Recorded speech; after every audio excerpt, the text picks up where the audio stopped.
Bien, vamos a comenzar la clase de hoy, nuestra segunda sesión de Venture Builds con nuestro gran querido Chema Gil, que está con nosotros hoy en día. Les damos las gracias a todos por estar presentes este jueves. Ya vamos cuarto módulo, es increíble ver el nivel de participación que hemos tenido. Así es que espero, por favor, que primero puedan revisar nuevamente sus micrófonos y durante la clase también puedan ir revisando para que no se habilite el micrófono y no podamos interrumpir, ¿cierto?, la presentación de nuestro querido Chema. Bien, Chema, éxito para la sesión de hoy. Les dejo un abrazo a todos. Disfruten, hagan sus comentarios. Nosotros los estamos leyendo atentamente. Dale, Chema. Hola, ¿qué tal? Buenas tardes a todas y a todos. Voy a compartir la pantalla.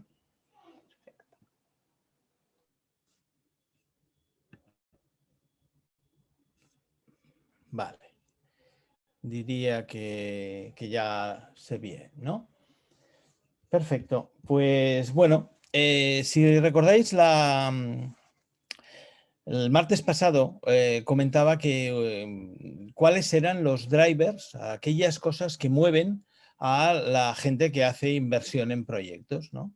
Entonces, veíamos que seguramente las cuestiones más importantes que hay o que mueven la inversión eran tres. Sobre el 20% tenía el peso de la idea que se tenía. Sobre el 30% el modelo de negocio y el modelo de monetización, cómo vamos a ser capaces de generar flujos de caja que permitan devolver o hacer rentable el proyecto. Y la parte más importante, con el 50% del peso, era el equipo. Por lo tanto, yo os propongo hoy primero avanzar un poco en qué tiene que ver esto en el equipo y ver algunas cuestiones. Y después veremos cómo tenemos que explicar el proyecto. Estos son los dos grandes objetivos del día de hoy. Mirar los aspectos que tienen que ver con el equipo, el tipo de emprendedores que hay, cómo va, es lo que vamos a hacer en el primer momento, y después vamos a profundizar en el tema de cómo tiene que ser la explicación del proyecto, y si nos da tiempo, y si no lo tendréis como una especie de bonus track, algunas notas sobre los aspectos más modernos de los mecanismos de financiación que últimamente se han puesto tanto en boga de todo del mundo crowd, ¿no? Crowdfunding, crowdlending, crowd equity. Veremos a ver si nos da tiempo todo esto, y si no os lo dejo en la presentación. Pero los dos grandes objetivos es el equipo y cómo tiene que ser nuestro programa, nuestro plan de viabilidad o el proyecto que vamos a presentar. Bien, pues vamos con el primero de los objetivos. Mirad, la mayoría de los emprendimientos acaban fracasando porque no están formados por técnicos, por emprendedores. Están formados por técnicos y llegan al emprendimiento porque no queda más remedio, porque no se necesita el dinero para poder hacer el proyecto, y porque se necesita la autonomía para poder llevar la idea que uno quiere a hacerla realidad. Pero en el fondo no es lo que le sale de dentro, ¿no? Entonces eso, hay un planteamiento que algunos autores llaman el agarrotamiento del emprendedor, que tiene que ver con que cuando es un técnico el que levanta el negocio, depende de él, de sus habilidades, de sus intereses, de sus predisposiciones.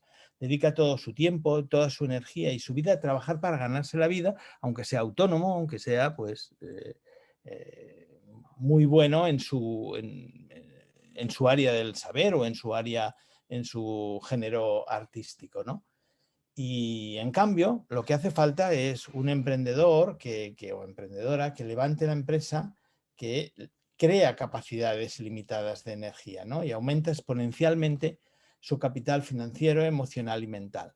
Este cambio de hacer lo que me gusta solo, además tenerme que ocupar de generar todo un flujo de energía y unas condiciones para poder llevarlo a cabo, pues es realmente una diferencia bestial, hay momentos en que se tiene y en los casos en que no se tiene, pues uno se ha de poder buscar y rodearse de aquellas personas que formen parte del equipo y que puedan aportar estos aspectos que uno quizás ha de poder reconocer humildemente que no todo el mundo tiene esta cuestión.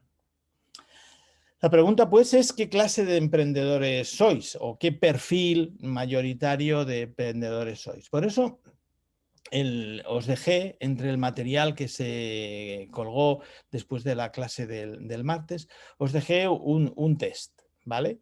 Para aquellos que lo hayáis hecho, y os dejaba el test porque es un test muy sencillo, la verdad es que no representa nada más y seguramente veréis que es un tema que intentamos tratar con una cierta dosis de humor, ¿no? Pero sí que es bueno dejar que salga y que fluya de las vísceras, de las tripas, ¿no? Para que sea lo más auténtico posible y que realmente le sirva a cada uno para enfocar en qué cosas se tiene que poder dar cuenta, ¿no? Por eso os planteaba hacer el test antes de hacer la clase, porque seguramente cuando se hace el test después de conocer los entresijos de cada uno de los apartados, pues generalmente se produce un defecto de sesgo, que en todo caso, pues lo que yo planteaba era poderlo evitar, ¿no? Si lo habéis hecho y habéis respondido el test, pues ahora sería el momento de tabularlo, ¿no? Y el test tenía toda una serie de preguntas en las cuales teníais que contestar si estabais desde totalmente en desacuerdo a totalmente de acuerdo, ¿eh? Y esto pues corresponde a lo podéis traducir a un porcentaje de estar de acuerdo, de anuencia con cada uno de estos personajes. Y como veis, cada una de las preguntas, el test no solo tenía 10 preguntas, corresponde con estos 10 personajes. Hemos utilizado personajes un poco de películas conocidas y de cómics y de demás que yo creo que ya veréis que ayudan a explicar sin dramatismo algunas de las dificultades que se dan en la vida y que os servirán para recordar y identificar mejor estos hechos tendenciales, ¿no? Estos caracterizaciones de comportamientos. Una vez que hayáis hecho esto, se puede trasladar este planteamiento. Un momento que cada vez que hago el cambio esto se me va y molesta aquí. Se puede trasladar a un gráfico de este estilo. Tanto la hoja de tabulación como una hoja en gráfico vacía os la daré. Esto, por ejemplo, aquí pues es un ejemplo de uno de mis alumnos, ¿no? Pues un ejemplo. No quiere decir ni que sea ni mejor ni peor, es uno concreto. Simplemente es para identificar cómo hacer este gráfico de perfil. Pues bueno, tenéis las 10 preguntas, hay 10 ejes, cada eje tiene del 0 al 100% y entonces es marcar lo que ha salido en cada uno de los casos en función del nivel de acuerdo que tenéis, unir los puntos y sombrearlo, no tiene más, ¿vale? Y así tendréis vuestro perfil de alguna manera del tipo de emprendedor que seáis, ¿no? Veréis que seguramente os saldrán más de un carácter o de un comportamiento habitual, porque todo el mundo es muy poliédrico en esta vida, esto no es un dogma. Y por lo tanto, bueno, pues puede ser que tengáis unos perfiles muy compatibles y por lo tanto ya entre la suma de ellos ya esté, o puede ser que necesitéis algunos perfiles, como en el caso de este, que están menos representados y que entonces os conviene buscar compañeros de viaje para vuestro proyecto, pues como aquí, que le faltaría pues Bautista de Amelín o Homer Simpson o Margie o MacGyver, pues bueno, pues ver cómo podemos conseguir compañeros de viaje de este estilo. Vamos a ver cada uno de los casos y ya veréis que en cada uno de los casos siempre es hecho unas pequeñas fichas, como después podréis tener a partir de mañana el acceso, el link a este Prezi, pues lo podréis revisar las veces que queráis, ¿vale?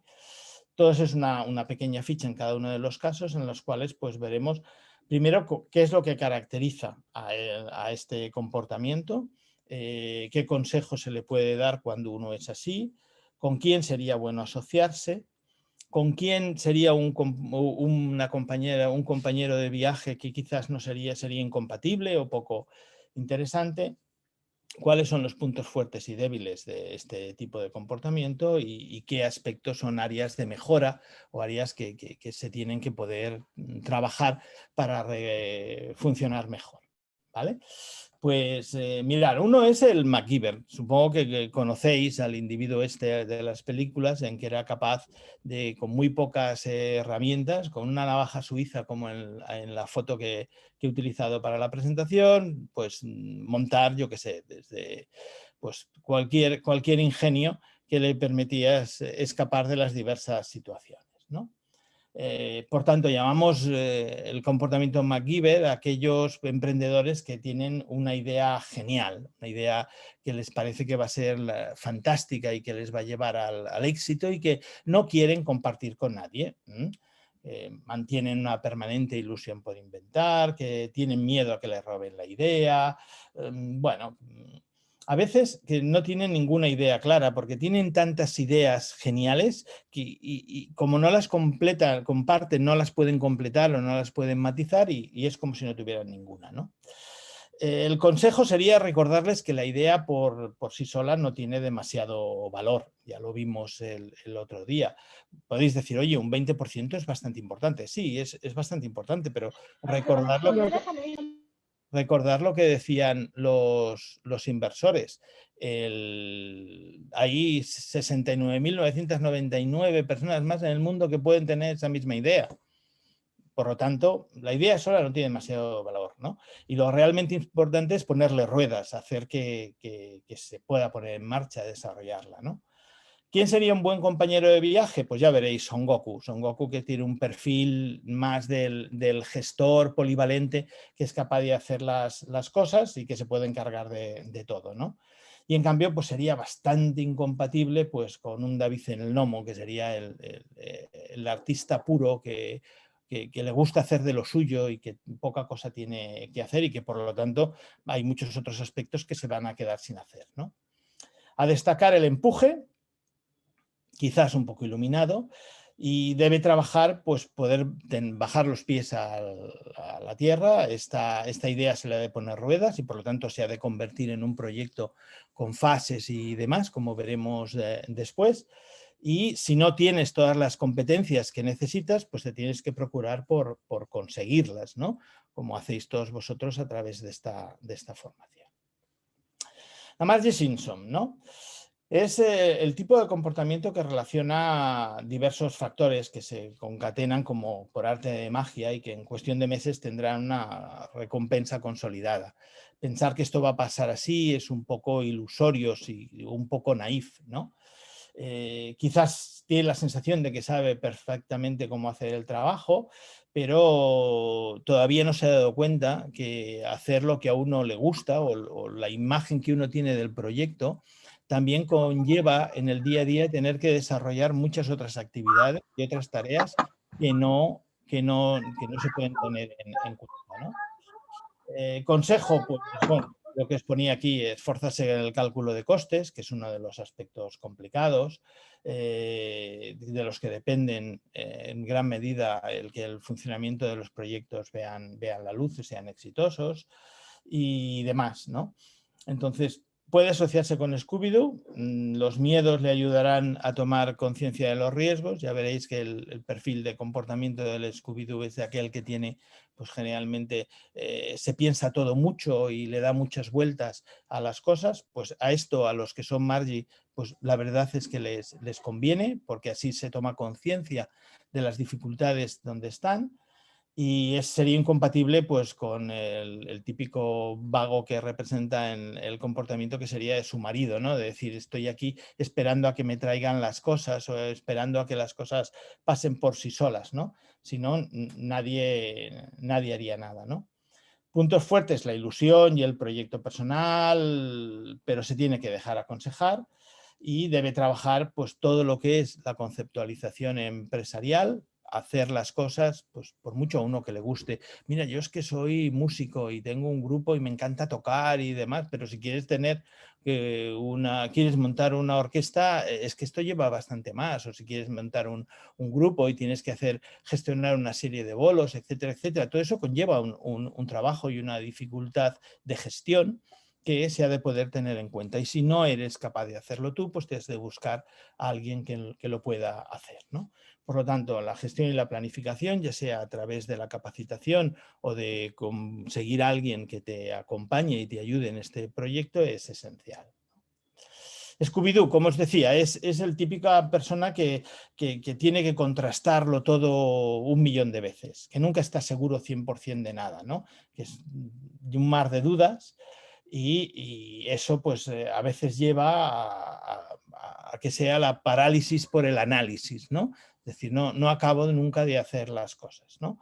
¿Cuál sería el consejo? Tírate a la piscina. Oye, en algún momento se ha de empezar. La certeza absoluta es imposible. Estar toda la vida analizando, preparando y planificando un proyecto no es compatible con el éxito. En algún momento te has de arriesgar y has de ser consciente que cometerás errores, que será aspectos que no funcionarán y que por lo tanto se has de mirar cómo poderlos soslayar, ¿vale? Pues esto es así, pero no por eso vamos a dejar de hacerlo, ¿no? Puede asociarse con Marco, ya veréis es el típico personaje capaz de lanzarse a la aventura y de buscar nuevos mercados y de buscar nuevas realidades, aunque eso signifique cambiar de escenario, de país y demás. Es incompatible con el Jack Sparrow, no llegarán a formalizar nada. El pirata no podrá hacer con él o garantizar su seguridad y por lo tanto no será posible. Y entonces, puntos fuertes, dudar es positivo. Como os decía antes con Margie, dudar es positivo, hace poner en relevancia aquellas cosas en las cuales pueden ser un peligro y conviene que las tengamos en cuenta.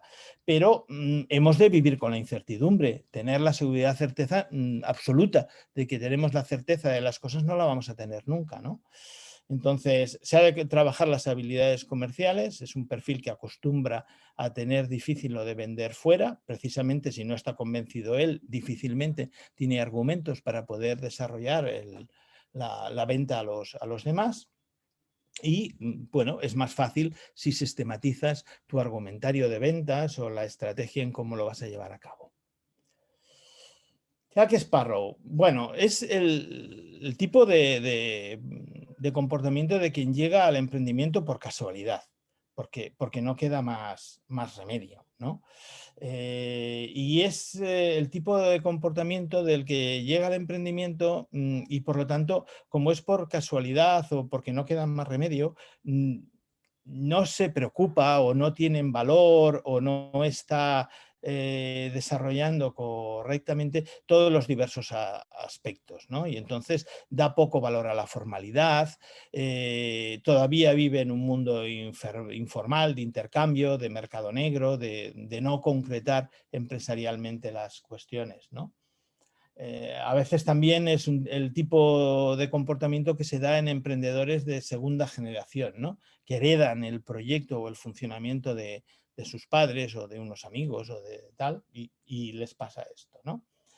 ¿Cuál sería el consejo? Pues hombre, que no se puede ser mafia en esta vida, que ya sabemos que todo va muy bien el poderse ahorrar los impuestos, pero que lo mejor es hacer las cosas bien, ¿no? Y que si calculamos la viabilidad pensando solamente en que alguien nos subvencionará, pues seguramente a lo mejor no vamos a hacer el proyecto nunca, ¿no? Hemos de plantear las cosas con los pies en el suelo y desde una óptica diferente, ¿no? Podría asociarse con Margie Simpson, serían una buena pareja siempre y cuando no se dedique a engañarla.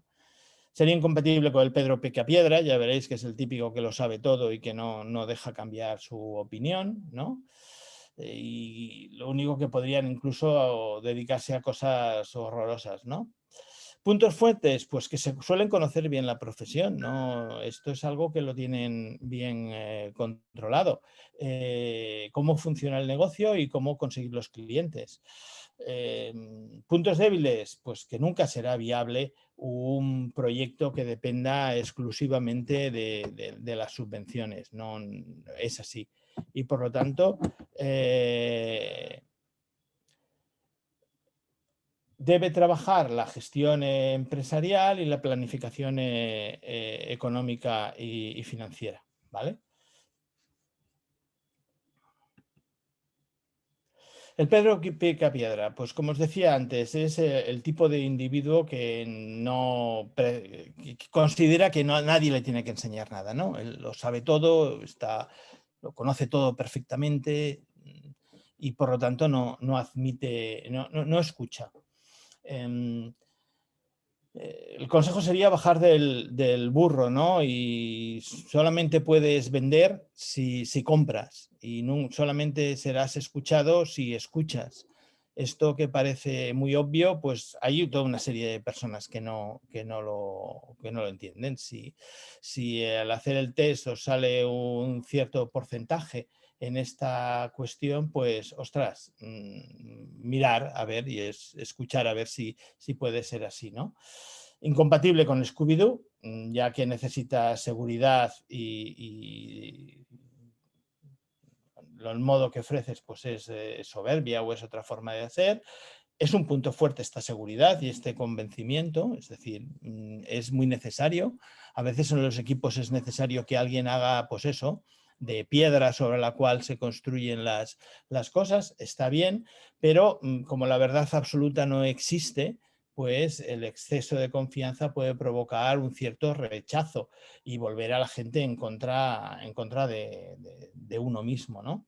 Entonces, bueno, ha de trabajarse esa humildad, ese exceso de individualismo y trabajar la empatía y la escucha para conseguir que el proyecto sea mejor, ¿no? Son Goku, como os decía antes, es el tipo de perfil de gestor más polivalente, ¿no? Y que tiene un perfil pues más, entre comillas, si me permitís la broma, de triunfador, ¿no? Quizás un problema es que quiere ser especialista en todo, ¿no? Y entonces es capaz de llevar todas las áreas del emprendimiento. Y eso, pues, no siempre, cuando el volumen es muy grande, pues puede ser así. Cuando es un emprendimiento pequeño, desarrollarse como un hombre orquesta que puede tocar todos los instrumentos, pues es posible, y si tienes estabilidad, fantástico. Pero en el momento que el proyecto se va haciendo más grande, el consejo es que has de delegar, has de poder subcontratar y dedicarte realmente a lo importante, a lo que aporta valor de tu idea de negocio, ¿no? Puede asociarse con el flautista de Hamelin, ¿no? Porque generalmente las cosas que se les dan mal a este tipo de cuestiones es la vertiente comercial. Es decir, son buenos hacedores, son buenos gestores, pero habitualmente cuando alguien es muy buen hacedor, muy buen gestor, difícilmente lo comercial se le da bien, ¿no? Entonces, cuando encuentras a alguien que tiene Son Goku y flautista de Hamelin en alto porcentaje en el resultado de la encuesta, pues es un perfil fantástico, muy difícil de encontrar y realmente tendente a poder garantizar un cierto éxito en las cuestiones. Si no es así, pues te has de buscar un compañero de viaje que lo sea, ¿no? Es incompatible con Marco porque las prisas suelen llevar a no hacer las cosas bien. Y el punto fuerte es que se tiene toda la visión del negocio en la cabeza, ¿no? Tiene una visión holística del conjunto del sistema que ayuda a poder encontrar las sincronías de una forma, bueno, fácil y interesante. Punto débil, pues puesto que a veces la proactividad lleva a la dispersión y que esto no se olvida en algunas tareas importantes, pero no urgentes, ¿no? Hay que trabajar la concentración y la gestión del tiempo, porque cuando se hace de hombre orquesta, pues realmente has de gestionar muy bien todas las prioridades. David el Nomo. Como os decía antes, es un perfil en el cual es el típico especialista en algo muy concreto, ya sea artístico o técnico, ¿no? Y que en todo lo demás le sobra. Yo soy muy bueno y me gusta mucho lo mío. Y eso es lo que me quiero dedicar y eso es lo que quiero hacer posible. Entonces busca en su entorno más próximo, porque siente esta debilidad, pues lo que es los servicios que le hacen falta. Por eso digo que a veces el gestor puede ser su pareja, su familia o un amigo, ¿no? Esto, pues bueno, hace que algunos del funcionamiento sea por intercambio y esto a veces no es del todo bueno, ¿no? Consejo, hay que aprender pues, a poder controlar pues, el seguimiento, la facturación, la búsqueda de clientes. Es bueno asociarse con el flautista de Hamelin porque generalmente esta especialización y esto ser bueno en lo suyo hace que tiene éxito si le vienen a comprar, pero difícilmente sea capaz de venderse. Y entonces esta es una asociación importante a poder hacer. Es incompatible con Son Goku. Si todo el equipo sois David el Nomo, es decir, muy buenos cada uno en un área concreto y tenéis un Son Goku que es bueno en el global y junta las piezas, pero nadie vende, pues luego al final no se puede hacer nada, ¿no? Puntos fuertes, pues que sabe hacer el trabajo y valora el profesionalismo que quiere dedicar. Y el débil, pues que ha de cobrar por los trabajos. Es decir, que por mucho que le guste hacer las cosas, ha de haber un nivel de monetización en los proyectos más allá del impacto social, cultural, que nos pueda satisfacer o que nos pueda servir de gratificación en el desarrollo del proyecto, ¿no? Debe trabajar, pues eso, la negociación con el cliente y las ventas. El Homer Simpson es el eterno buscador de la felicidad, ¿no? Todo el mundo nos gustaría dedicarnos a alguna cosa que nos fuera bien, ¿no? Encontrar algo que nos motive y que nos haga sentir bien y dedicarnos así, ¿no? Generalmente es el tipo de comportamiento que lleva a crear una empresa para poder ganar dinero. Y el problema es que si hacer una empresa requiere mucho esfuerzo y llevar una organización requiere mucho esfuerzo.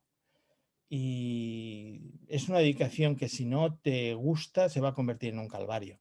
Es decir, si el planteamiento es el dinero, no es suficiente o importante, ¿no? Es bueno asociarse con un Son Goku que podrá aportar todas aquellas soluciones que necesita para poner las ruedas necesarias para que el proyecto sea viable, ¿no? Es incompatible pues, con la Mark Simpson. Entre los dos pues, seguramente no serían capaces de montar nada, ¿no? El punto fuerte es la imaginación y las ganas de hacer las cosas, pero la ilusión se acaba enseguida. Y después viene lo difícil y sobre todo en los primeros años en que generalmente en los primeros años de cualquier emprendimiento lo económico pesa mucho y es muy costoso llevarlo adelante, ¿no? Por lo tanto, profundizar en buscar estos cauces de viabilidad sería una de las cosas que tendría que generar. Y nos quedan solo dos. Uno, el flautista de Hamelin, he hablado de él mucho en comparación con los otros casos, es el que tiene la capacidad de vender y negociar cualquier cosa, es el típico que tiene espíritu comercial de siempre. Es muy importante para la empresa, es esencial. Si no hay ventas, no existe ningún proyecto, es así. Y por lo tanto es algo que se ha de tener en todos los equipos, pero no solo con comerciales se puede funcionar una empresa, tiene que haber bastante más, ¿no? Entonces, bueno, cuando uno es muy Hamelin, pues ha de poder pensar y reflexionarse que también hay otras áreas de desarrollo en las cuales ha de poder trabajar y ha de poderse formar para ser más competente, ¿no? Entonces, la asociación, como os decía antes, muy buena es con Son Goku. Tú vendes, él hace todo lo demás. Con MacGyver sería más difícil. Y el punto fuerte pues es este, que todos de una forma u otra tenemos que vender. Y a mucha gente esto le da reparo y le cuesta. Y hay gente que lo tiene muy difícil, ¿no? Pero por lo tanto, si es así, pues es mejor buscarse un compañero de viaje que tenga esto de una forma diferente, ¿no? El punto débil pues es que generalmente este tipo de comportamiento y de carácter pues tiende a ser poco organizado o metódico, y hay que trabajar más pues en la atención, en la gestión del tiempo, en la estructuración y priorización administrativa. Vale. Y por último, Marco, ¿no? Es el tipo de comportamiento que tiene el impulso interior de buscar la solución, aunque eso signifique tenerse que cambiar de ubicación geográfica, ¿no? Tiene que ir a donde haga falta para resolver su planteamiento. Es gente en el que suele acabar optando por proyectos transnacionales de importación, de exportación, de conexiones de cualquier tipo, ¿no? Este impulso no siempre se hace de una forma suficientemente ordenada, ¿no? Es decir, es muy complicado hacer cosas en el ambiente internacional.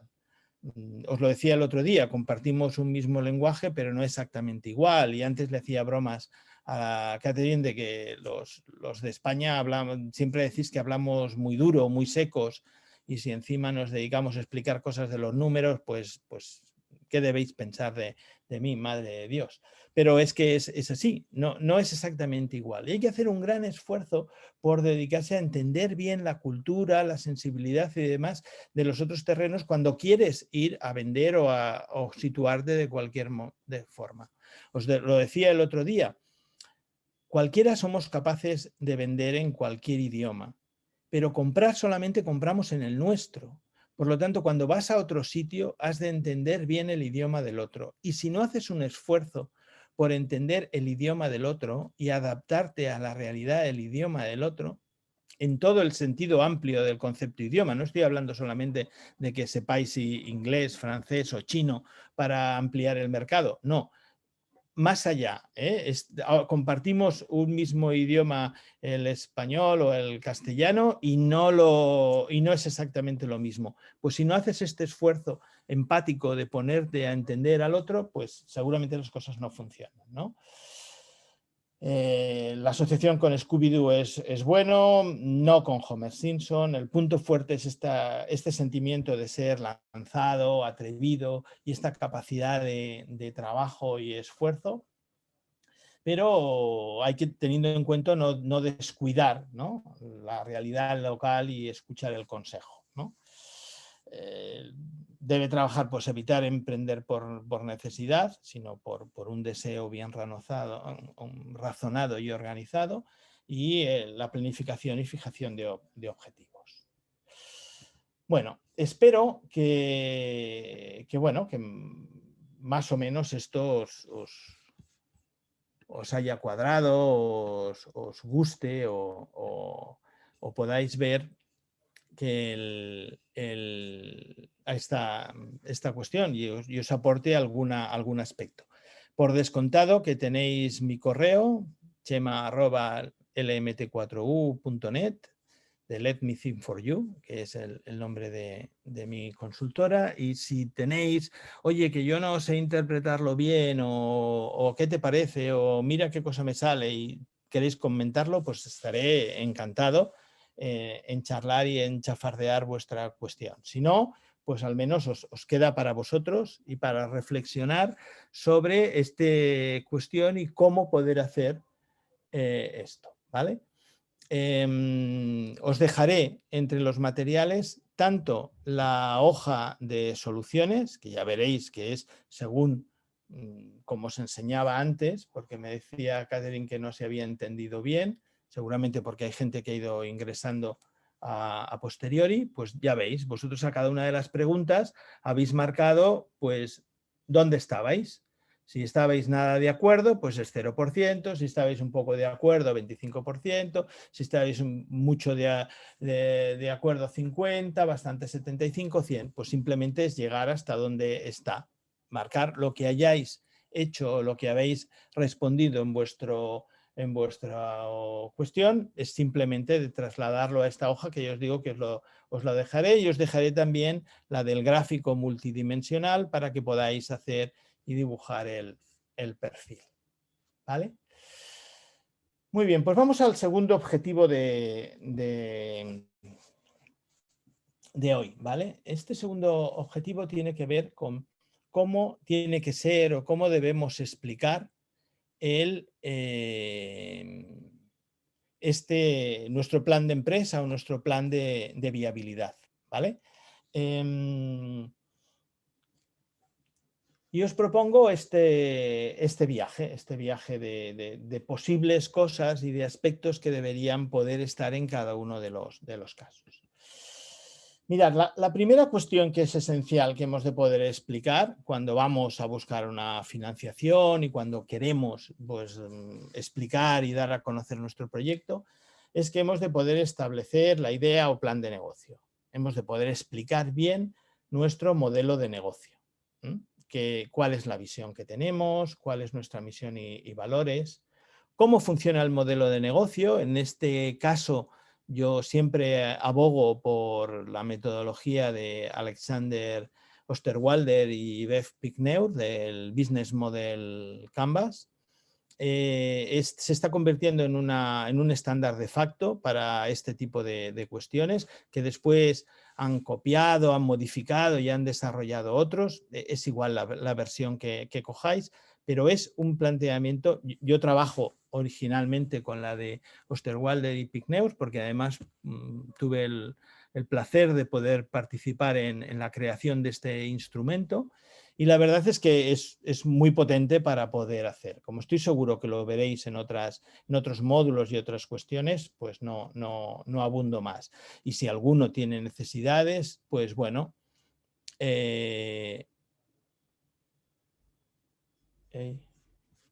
dicen que...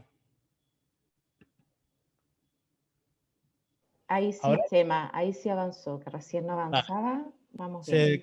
Disculpad que se había quedado en pausa. Pues lo que os decía, como estoy seguro que esto lo podéis ver, y si de alguna forma alguna vez tenéis dudas o queréis tener un sparring sobre el Business Model Canvas, realmente nació para eso, para poder compartir proyectos. Entonces, hemos de poder explicar bien cuál es nuestra propuesta de valor y hemos de escribir bien el equipo, porque si esto va a ser el 50% de lo que va a hacer, hemos de poder explicar bien cuáles son las personas que los van a llevar a cabo, cómo se va a realizar la dirección o la gobernanza del proyecto, dónde están los pesos y por qué esto va a ser un equipo ganador. Esto es el aspecto esencial de por donde tiene que empezar cualquier plan de viabilidad, ¿no? Que, como seguramente no lo habéis visto, yo lo dibujo como una bolita que va golpeando y que va pasando por diversas fases, ¿vale?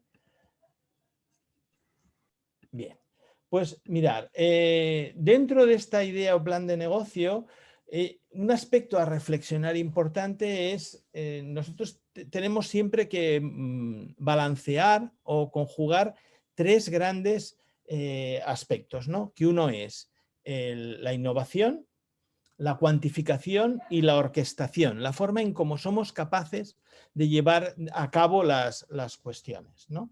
Entonces, balanceando estas cosas nos lleva a qué significa cuantificar un negocio, porque en este momento en que expliquemos nuestra idea de negocio nos van a preguntar por aspectos de cuantificación, para poder tomar en valor y poner un orden de magnitud a las cosas que hacemos, ¿no? Y hasta que no le damos esta cuantificación, pues realmente la gente no lo conoce uno ni es capaz de transmitirlo a los demás. Yo os propongo tres niveles de cuantificación. diferentes o colocando el acento diferente según quién es nuestro interlocutor. Si estamos hablando con gente que va a ser propietario, porque el modo de financiación que va a hacer es que se va a incorporar como accionista en nuestro proyecto y por lo tanto como parte de él, va a sentirse propietario, han de ser indicadores estratégicos que han de medir la salud del negocio. Es decir, esto va a ser qué recorrido va a tener y cómo va a desarrollarse. En cambio, si estamos hablando con gente de nuestro equipo y que son los que van a tener que llevar a cabo el management funcional del mismo, hemos de poder escoger aquellos indicadores clave que nos permitan vigilar y dirigir como un todo integrado. Y además tendremos gente que en el proyecto que estará haciendo cosas, ¿no? Y que van a llevar a cabo la actividad. Y llevar a cabo la actividad pues muestra lo que va bien y lo que va mal a través de indicadores muy claros del sistema. Esto nos ha de poder garantizar el tener suficientes indicadores diferentes de cuantificación que nos permitan explicar bien nuestro proyecto, tanto a nivel de salud, tanto a nivel de sistema global, holístico, como un todo que permita la dirección, y tanto a nivel de las actividades concretas que se han de poder llevar a cabo. Bien, el siguiente aspecto en el que hemos de trabajar es lo que tiene que ver con el plan de marketing, ¿vale? En este aspecto hemos de poder identificar el mercado objetivo y la matriz de productos mercados, ¿no? Esto viene a ser un planteamiento de este estilo, en el cual tenemos los diversos productos. Oye, pues mira, yo tengo estas obras o este tipo de bolos o este tipo de talleres o este tipo de actividades o este tipo de representaciones y a qué segmentos de mercado me puedo dedicar, ya sea con una segmentación debido pues, a criterios sociológicos, geográficos, etc. Y en cada uno de ellos hemos de poder determinar si tenemos mercado o no tenemos mercado, porque puede ser que en algunos de estos espacios no tengamos mercado, y si tenemos mercado hemos de poder identificar o inferir cuántas unidades y qué cantidad económica de venta sería previsible desarrollar, ¿no? Esto es uno de los aspectos esenciales y que muchas veces os pedirán. Y es algo bastante difícil de hacer, no lo dudo. Es complicado, pero bueno, es parte de la cuestión a desarrollar, ¿vale? Aparte de esto, hemos de poder explicar qué vamos a hacer, ¿no? Cuál va a ser nuestra estrategia para llegar a esos mercados, qué recursos y actividades clave vamos a desarrollar y cómo vamos a generar lo que se llama la conversión o el embudo de marketing. Es decir, nosotros tenemos... dejadme un segundo, por favor. ¿Podéis dejar de chillar, por amor de Dios?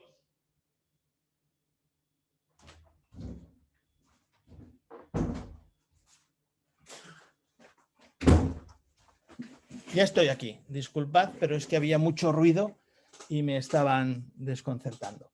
Pues os decía que en el plan de marketing hemos de desarrollar esta matriz de productos mercados y con esta matriz de productos mercados nos hemos de plantear la estrategia de qué acciones vamos a poder desarrollar, ¿no? Y entonces en esto la matriz de Ansoff, que sé que lo miraréis en algún otro módulo porque tenéis módulos de estas cuestiones, pero es muy importante que podamos determinar qué acciones vamos a hacer.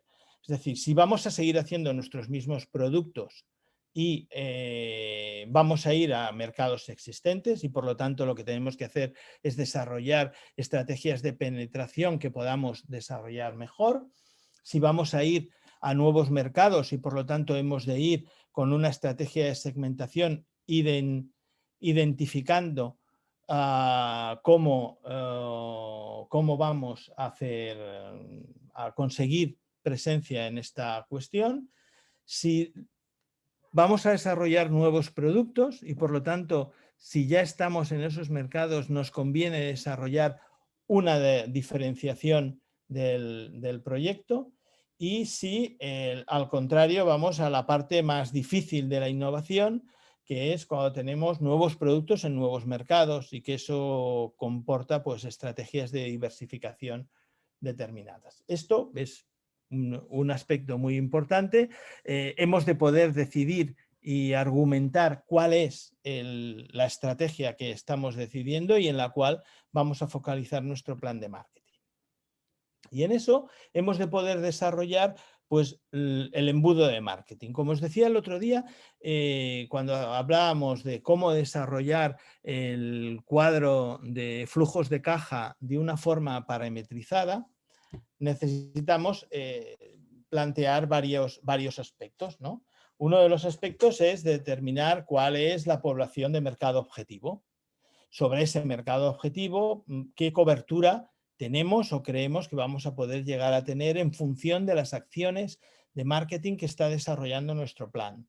Y por lo tanto, cuántas generaciones de ocasiones vamos a tener, que será un porcentaje menor, y finalmente cuántas ventas o concreciones estrictas de la actividad que vamos a hacer se va a llevar a cabo. Plantear de esta forma el análisis con indicadores, pues ayuda a que sea más creíble nuestra propuesta. Esto es algo aplicable absolutamente a todos los tipos de productos, ya sean incluso intangibles, ¿vale? En marketing es lo que se denomina un análisis ATR, de las siglas en inglés de Awareness, Trial and Repetition. Es decir, ¿qué mercado me conoce? Sería la parte esta de población de mercado objetivo y cobertura de mercado. ¿Cómo soy capaz de conseguir que lo prueben, trial? Y cómo soy capaz de que sean recurrentes, que sea un ingreso asiduo. Imaginaros un museo, ¿no? ¿Cómo soy capaz de llegar e influir a qué población de la que me circunda? ¿Cómo consigo que de toda esa población que hay, cómo consigo que vengan? Y por lo tanto, ¿qué acciones voy a llevar a cabo para que den el paso este de probarlo? Y una vez de que lo han probado y han estado conmigo, ¿cómo soy capaz de desarrollar acciones para que vengan más veces? Para que no sea una visita solamente, sino que se puedan dar diversas visitas de forma recurrente, ¿vale? Entonces, este Awareness, Trial and Repetition, que la industria del marketing lo desarrolló incluso para productos de lineal en supermercado, es totalmente aplicable a nuestros proyectos y a nuestras cuestiones y nos ayuda a focalizar en dónde tenemos las principales caídas, ¿no? Es decir, si yo soy un museo, como decíamos antes, y estoy en la ciudad de Barcelona, con un área metropolitana de unos 3 millones de habitantes, y solamente tengo 50.000 visitantes año, seguramente me tengo que preocupar por mi fase de awareness, ¿no? Seguramente no me conocen lo suficiente, no me he dado a conocer, y el esfuerzo que tengo que desarrollar después en mi plan de marketing o en mis acciones a llevar a cabo es precisamente a que me conozcan y precisamente a que pueda desarrollar este planteamiento. Si resulta que estoy en una población en la que ya tengo pues, un porcentaje muy elevado de visitas, y lo que pasa es que me conocen porque he hecho un estudio de mercado y estoy pues, en el top of mind de las soluciones o de las ofertas culturales que pueden explicar o recordar tácitamente, pero resulta que no tengo visitas, es que seguramente algo estoy fallando en mi mensaje para que sea suficientemente atractivo, o para poner al acceso el poder dar el paso de poderlo probar. Y si una vez que vienen pues no vuelven, pues algo en mi planteamiento estoy haciendo mal para no conseguir que pueda ser un planteamiento repetitivo. Esta manera de pensar, este Awareness Trial Repetition, esta imagen del embudo, es algo muy importante a la hora de poder explicar. Porque cuando vayáis a un emprendedor, a un financiador con vuestro proyecto de emprendimiento, tendréis que explicar cómo os vais a dar a conocer, cómo vais a ser capaces de generar ocasiones y cómo las vais a hacer de forma recurrente para que no sea éxito de un segundo, sino que realmente se dé de una forma continuada. ¿Vale? Bien, la siguiente parte de todo plan de viabilidad tiene que ver con el análisis financiero. Aquí, pues, es evidente que hemos de poder presentar pues, un cuadro de los flujos de caja, como os enseñaba el otro día, parametrizado, con indicadores y demás, a 5 años. Esto es un elemento esencial. También suele ser un elemento esencial el cuadro de tesorería. Es decir, una cosa es la explotación y es el criterio de qué ingresos y qué gastos tendré, pero no siempre estos ingresos y estos gastos se cobran y se pagan al mismo momento. No son rabioso contado.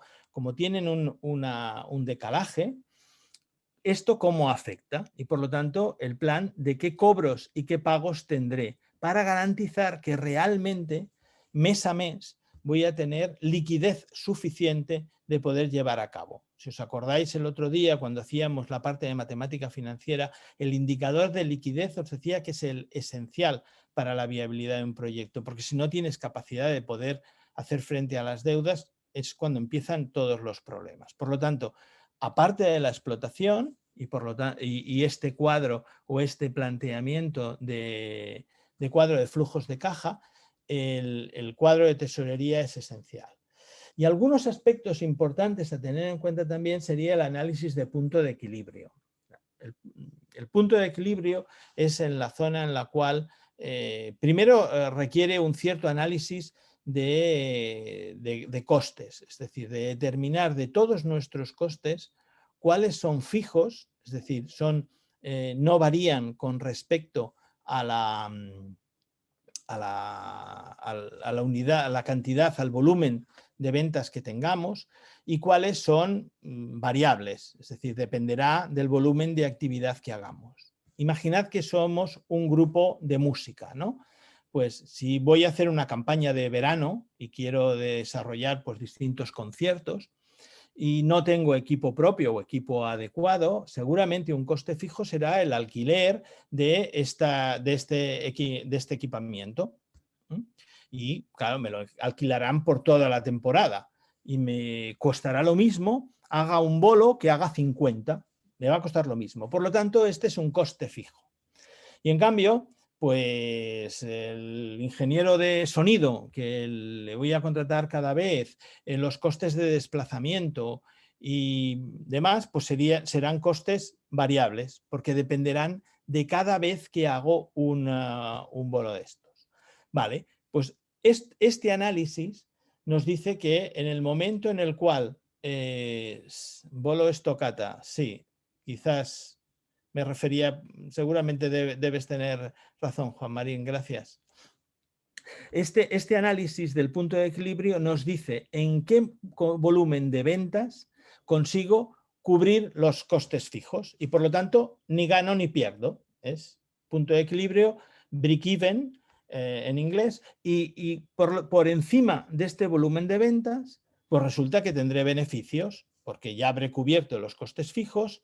Puede estar, correcto, sí, también serviría en teatro, podrían ser funciones, ¿vale? El alquiler del teatro o los costes infraestructurales del teatro los tengo lo mismo si hago una función o si hago 100, y en cambio, pues la luz puede depender de si hago muchas funciones o no, o los taquilleros si les contrato solamente para los eventos o tal, ¿eh? Eso sería coste variable. ¿Esto para qué nos sirve? Pues nos sirve, entre otras cosas, para poder determinar el precio al cual es correspondiente o es adecuado vender nuestro proyecto. Y para eso os dejé también entre los materiales un Excel que cuando lo abrís tiene esta función, tiene este planteamiento como el que tenéis ahora en pantalla, en el cual solamente os deja trabajar con las celdas que están sombreadas de color, ¿vale? Todo lo demás que es gris lo pone él, hace los cálculos de forma automática para que no tengáis que hacer el esfuerzo de calcular el punto de equilibrio. Eso sí, tenéis que hacer el estudio, porque eso es diferente en cada caso, de cuáles son costes fijos y cuáles son costes variables.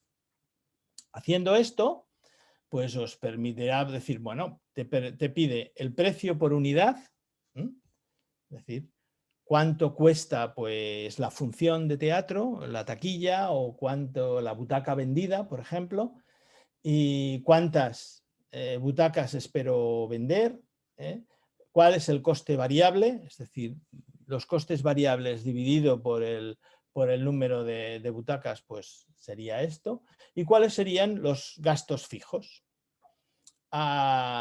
Jugando solamente con estos números, pues te da cuál es la situación. Hombre, y a veces pues esto lo puede, como no cuesta nada y la máquina calcula sola, pues puedes ir jugando ensayo y error a mirar a ver si, bueno, ¿cuánto tengo que vender para no tener pérdidas? Porque aquí os saldrá si tenéis pérdidas o beneficios. Entonces, según los datos que pongáis, si da pérdidas, pues no te queda más remedio que o reducir los costes si es posible, o aumentar el precio o aumentar el volumen de actividad. Y os permite ir jugando con estas palancas para identificar fácilmente cada una de estas cuestiones, ¿no? Bernimir pregunta cuál sería el coste variable por unidad. Por ejemplo, en una función de teatro, pues ya te digo, aquí por ejemplo en nuestro teatro los taquilleros les contratamos única y exclusivamente para la actividad. El día que hay función, pues hay una persona que se encarga de estar en la taquilla y que hace acomodador y organiza. El día que no hay función, pues no hay nadie en el teatro, ¿no? Aquí en el teatro de Rubí, la ciudad donde vivo. Este sería un coste variable. Solo ese día está. La luz mayoritariamente pues puede indexarse como coste variable porque el coste mayoritario de esto sería los días en que hay función y en cambio no. Los folletos, desde luego, sería un coste variable porque estarían vinculados a esa actividad en concreta. En cambio, yo que sé, la cartelería general o la imagen de señaléctica del teatro, pues sería un coste fijo, porque eso lo vas a tener igual, hagas más funciones o hagas menos, ¿vale? Este sería esta, ¿vale? Esto es... Entonces, esta herramienta os la he dejado, os animo a probar, a jugar y a mirar a ver cómo lo usáis. Por descontado, que estoy convencido que tenéis otros módulos en los que vais a estudiar otros aspectos a tener en cuenta para concretar el precio de nuestra actividad. Y es esencial. El análisis del resto del mercado, la sensibilidad que pueda tener el público, las opciones de abono, fidelización vinculados a las acciones que decíamos antes de convertir los trial en repetition. Esto no es la solución ni la panacea para todo, pero sí que este instrumento os puede servir para poder ver qué peso tiene lo económico y de qué forma podéis ajustar determinados aspectos que podáis pues manejar, ¿no?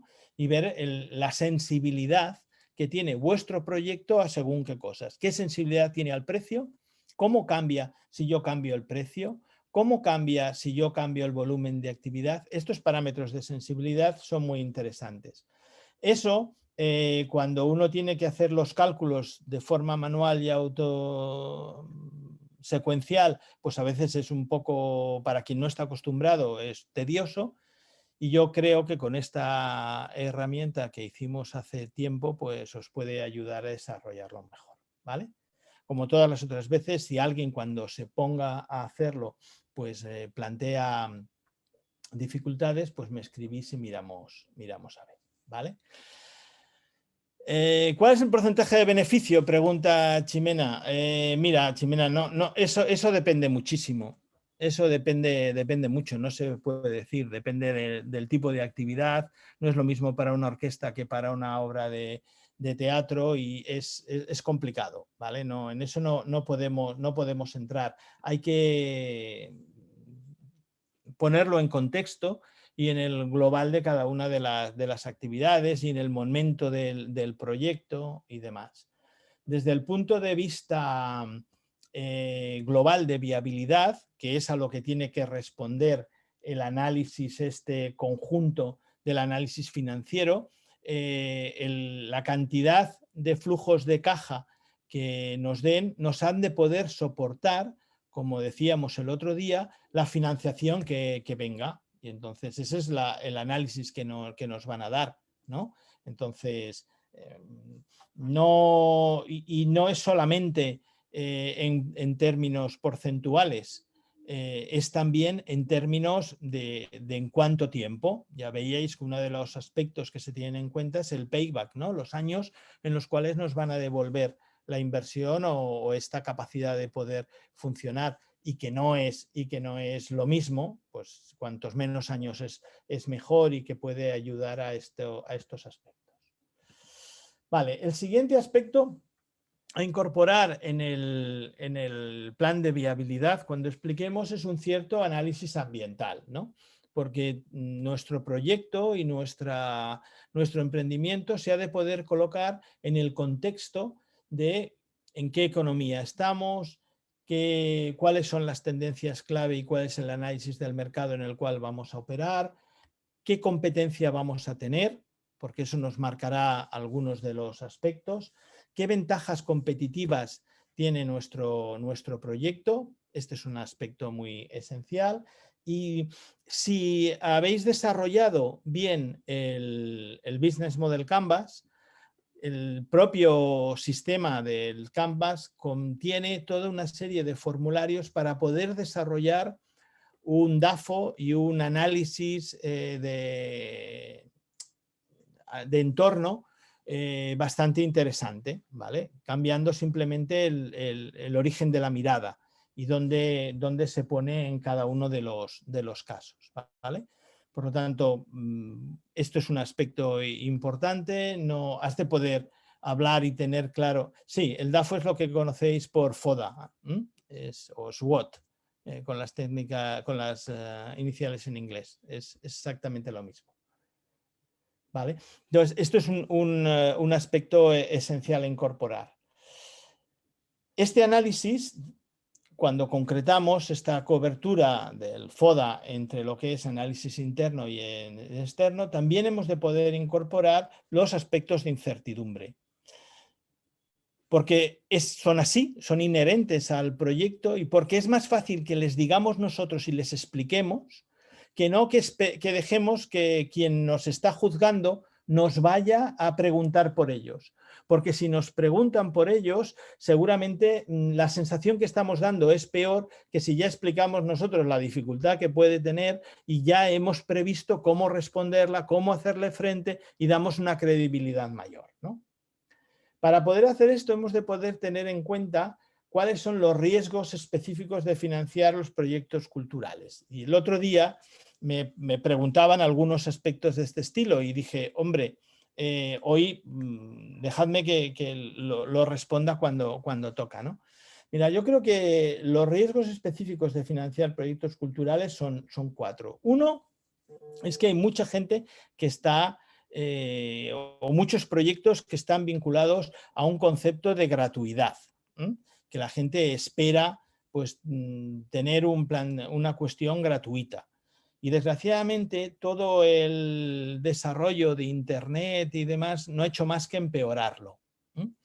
Entonces, esto es muy difícil, porque conseguir la viabilidad de proyectos que sean gratuitos, que hay toda una estrategia de proyectos freemium y que es una de las líneas de desarrollo de modelos de negocio, y si leéis el libro de Osterwalder y Pigneur veréis que hay espacios para poder hacerlo, pero el desarrollo de productos gratuitos genera un grado más de riesgo y de complejidad, porque es más difícil que un producto comercial puro y duro, en el cual tienes un mercado, tienes unos clientes, tienes un número de ventas, un ingreso, y por lo tanto sobre esto, si gestionas bien, vas a tener unos flujos de caja y por lo tanto vas a poder demostrar una viabilidad del proyecto.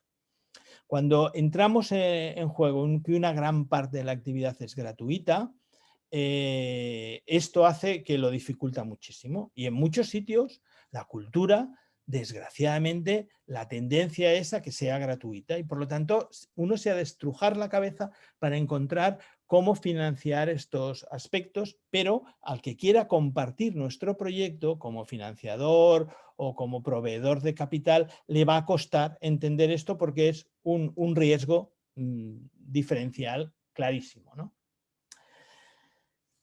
Otro de los riesgos es que si no hay demasiados ejemplos de historias positivas de éxito, más bien hay pocos grandes éxitos y en cambio muchos fracasos. Y esto hace que sea muy difícil ir a financiar proyectos de índole cultural, porque desgraciadamente todo el mundo conoce muchos más por el volumen de los fracasos, y los 4 o 5 proyectos de éxito, que han sido un éxito muy importante y muy renombrado, todo el mundo les puede acabar achacando, incluso inconscientemente, a otras cuestiones, al azar, a la casualidad, y eso entonces dificulta o resta nuestra credibilidad a la hora de explicar según qué cuestiones. Además, muchas veces financiamos intangibles, ¿no? La belleza, el arte. Ostras, es que es complicado. Es complicado de poderle poner valor, ¿no? Y poderle poner sensación, ¿no? Otras veces el intangible es la experiencia, la vivencia del momento, ¿no? Es decir, oye, si ya todas las grandes orquestas hay miles de DVDs y de Blu-rays fantásticos y que puedo escuchar en mi casa con el mejor equipo y los mejores cascos y tener, ¿qué me hace a mí ir a ver un concierto de una orquesta sinfónica? ¿Qué es lo que me mueve?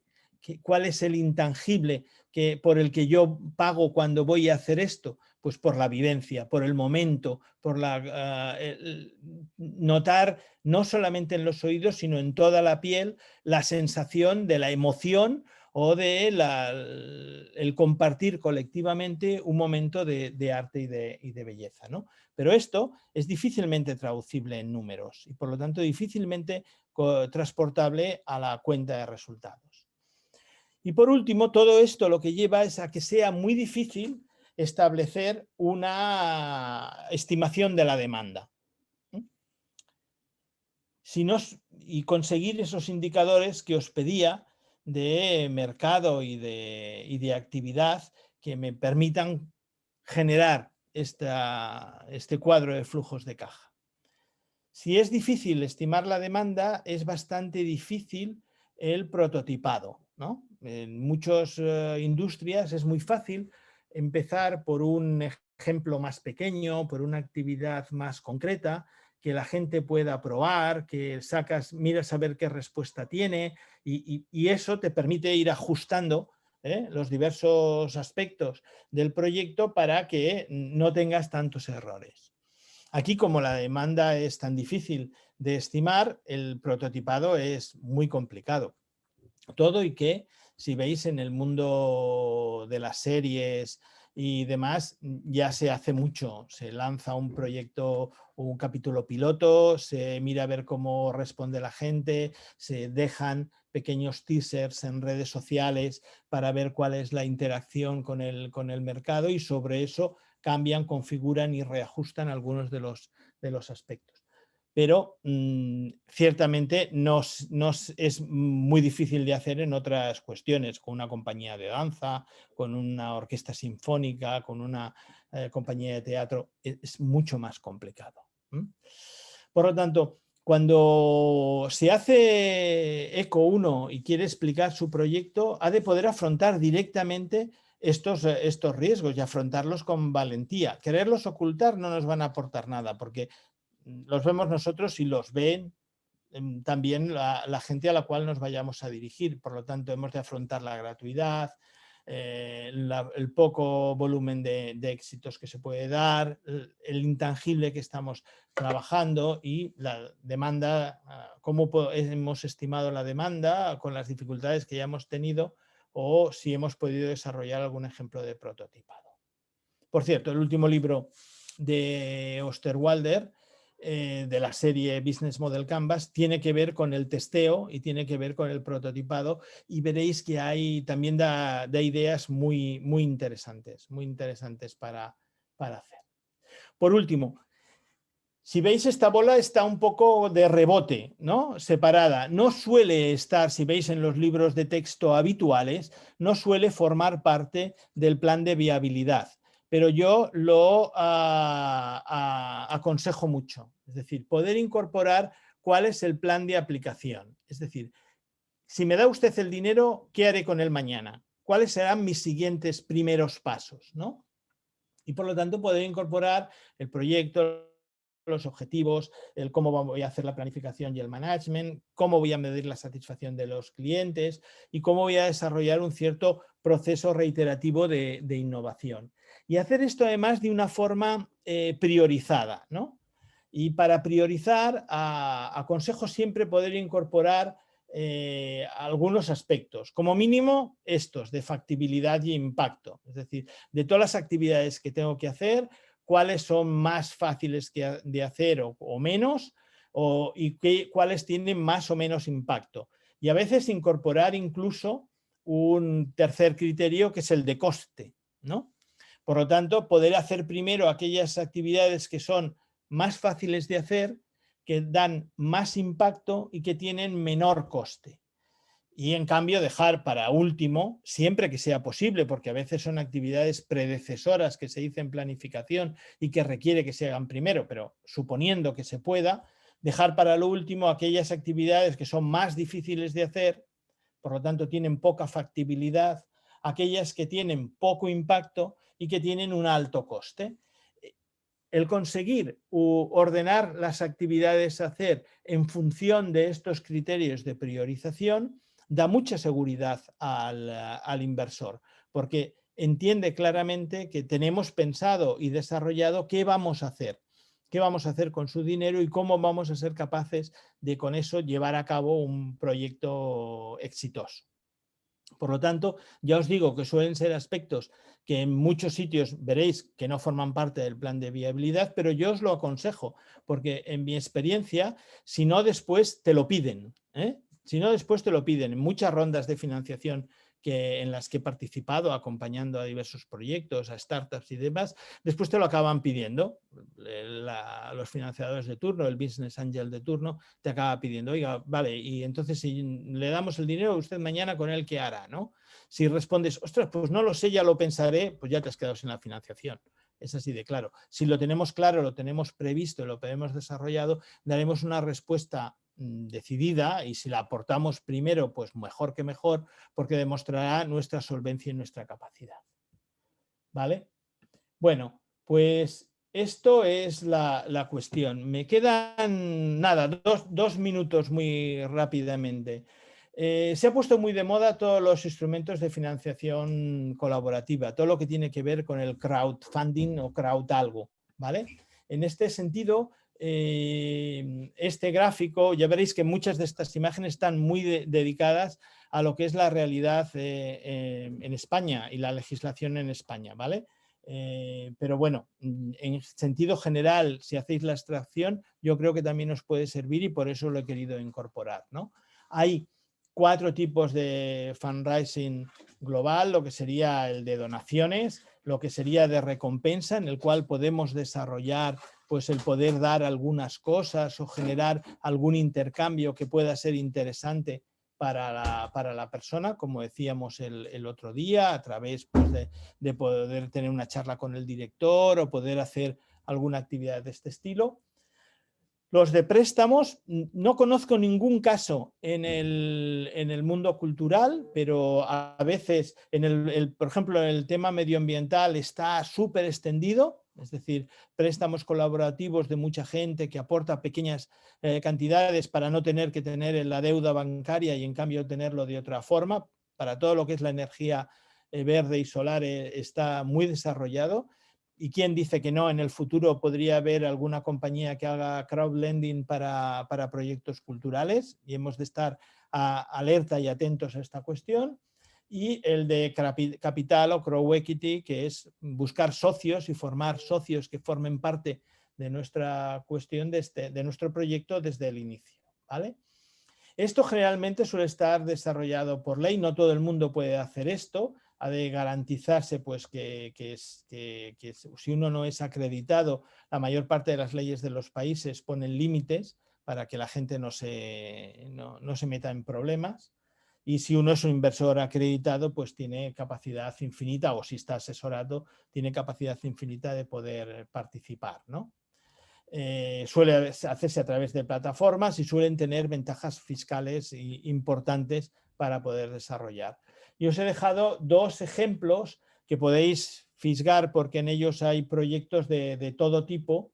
Las imágenes son un poco antiguas, pero ya veréis, tan de CrowdAngel como CrowdCube son 2 de las plataformas más potentes en algunas otras cosas. Seguro que las de recompensa o donación seguro que las conocéis de sobra porque hay Quitstarter y demás que son más conocidas, pero estas que comportan un funcionamiento un poco más empresarial o un poco más de financiación dura son aspectos interesantes a rascar, a mirar y a buscar.